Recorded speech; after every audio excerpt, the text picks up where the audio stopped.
Kia ora, I'm Sheree Kinnear and these are the latest New Zealand Herald headlines. Parts of the country are in for a downpour today.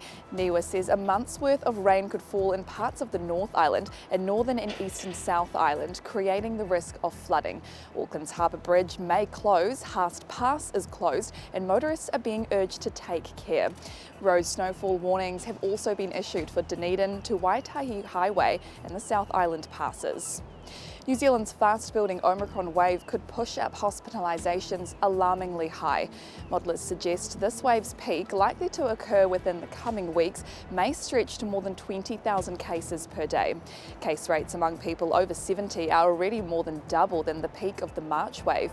Canterbury University's Michael Plank says BA5 is what's driving the new wave, as it can evade people's immunity to an extent, making it a bit easier to reinfect people who have had the virus before.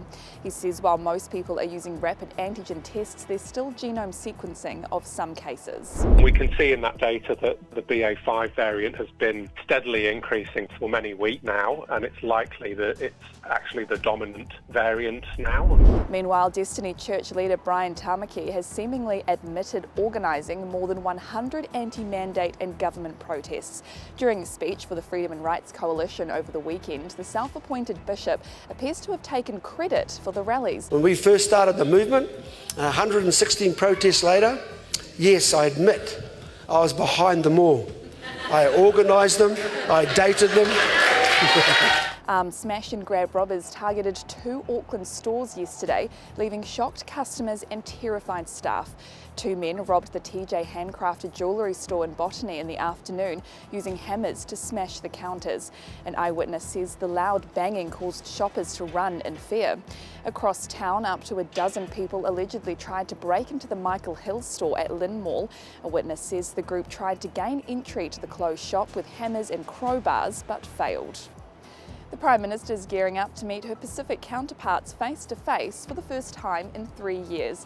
Jacinda Ardern's arrived in Fiji for the Pacific Islands Forum, which was last held in person in 2019.